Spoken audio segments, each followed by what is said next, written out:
నగరం doctor BR Ambedkar భవనం నందు జరిగిన నెల్లూరు జిల్లా వడియరాజ్ సామాజిక వర్గం ప్రజల నెల్లూరు జిల్లా స్థాయి కమిటీ ఏర్పాటు సమావేశంకు ఆల్ ఇండియా వడిరాజ్ కౌన్సిల్, ఓట్ community council of India, New Delhi national chief adviser మరియు BCY party, Bharata Chaitanya Yojana party రాష్ట్ర పోలిట్ బ్యూరో మెంబర్ అయిన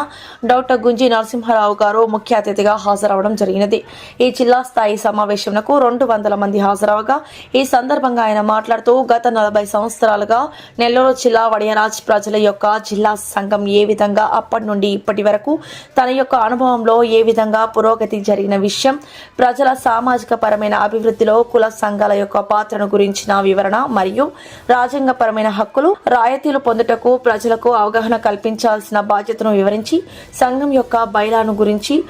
సంఘాల నియమ నిబంధనలు, సంఘం సభ్యులు పాటించవలసిన ఆవశ్యకత వివరించి ఆ తదుపరి కొత్తగా ఎంపిక కాబడిన నెల్లూరు జిల్లా కమిటీ కార్యవర్గ సభ్యులందరినీ పూలమాలలతో సత్కరించి అభినందించడం జరిగినది.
ఈ వీడియో కనుక మీకు నచ్చినట్లయితే లైక్ చేసి షేర్ చేయండి. మరిన్ని లేటెస్ట్ అప్డేట్స్ కోసం మా ఛానల్ ని సబ్స్క్రైబ్ చేయండి.